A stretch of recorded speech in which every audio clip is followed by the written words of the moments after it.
दोस्तों, आज की कहानी का नाम है जीजू और मम्मी की प्रेम कहानी। मेरी मीनाम का नज़ारा मैंने अपने नाना के घर में देखा, जहां मेरी मम्मी मेरे मौसा यानी अपने छोटे जीजू से साथ थी।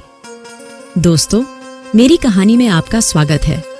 यह कहानी मेरी मॉम और मॉम के जीजाजी की है। मेरे परिवार में 5 लोग रहते हैं, मैं, मेरी बहन, भाई और मॉम डैड। मॉम का नाम रानी है।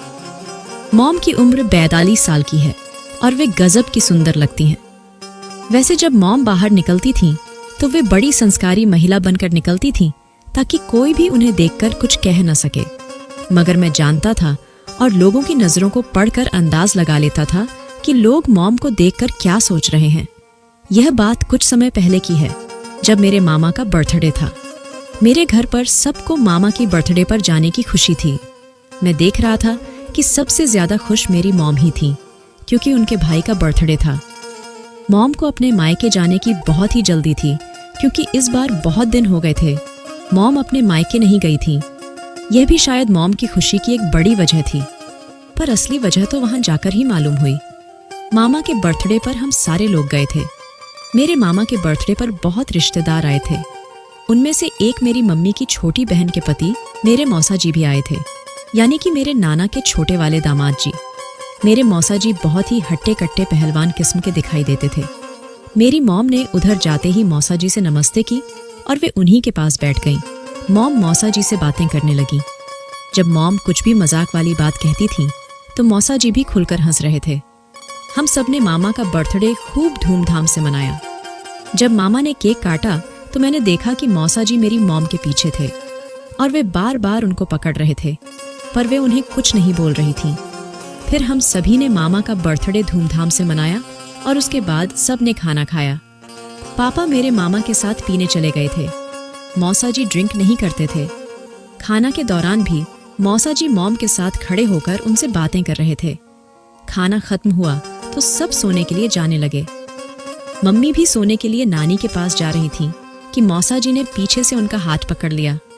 मौसा जी, कहाँ जा रही हो? मॉम, छोड़िए ना, अभी सब देख लेंगे। मौसा जी, कोई नहीं देखेगा, सब सोने जा रहे हैं। आज तो आपको हमारे साथ ही आना होगा। मॉम, ठीक है, पहले हाथ तो छोड़िए। मौसा जी ने मॉम का हाथ छोड़ दिया। फिर मेरी मॉम मौसा जी साथ सोने जाने लगी। उन्होंने हम सब बच्चों से कहा, मैं आती हूँ, तुम सब सो जाना। उनकी बात मानकर हम सब भी सो गए थे, मगर मेरी आंखों में नींद नहीं थी, क्योंकि मैं सब जानता था तो भला कैसे नींद आती। मैं मौसा जी वाले कमरे की तरफ बढ़ गया। उनके कमरे में बाहर एक बालकनी भी थी। मैं उधर चला गया और बालकनी की खिड़की से अंदर का सीन देखने लगा। मम्मी जी को मौसा जी अपने रूम में ले गए थे और उन्होंने मॉम को अपने बेड पर बिठा लिया था। फिर दोनों ने क्रिकेट खेलना शुरू कर दिया। करीब 2 घंटे तक खेलने के बाद दोनों थक के सो गए। मैं भी वहां बालकनी में सो गया। सुबह 4 बजे मम्मी को होश आया तो उनकी आवाज सुनकर मैं जाग गया। मैंने देखा कि मम्मी उठकर बाथरूम में गईं और उधर से नहाकर वापस आ गईं। उन्होंने अपने कपड़े पहन लिए और वे कमरे से निकलकर अपनी मम्मी पापा के पास लेटने आ गईं।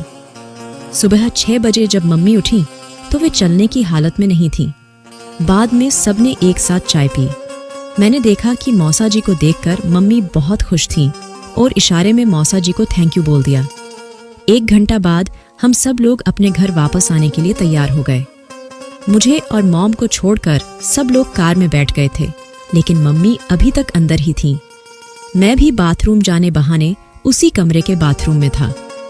मैं दरवाजे की झिरी से देख रहा था कि मॉम मौसा जी के साथ थीं और हम सब लोग अपने घर के लिए निकल पड़े। मैं उम्मीद करता हूँ कि आप लोगों को यह कहानी अच्छी लगी होगी। तो कहानी कैसी लगी कमेंट करके जरूर बताना।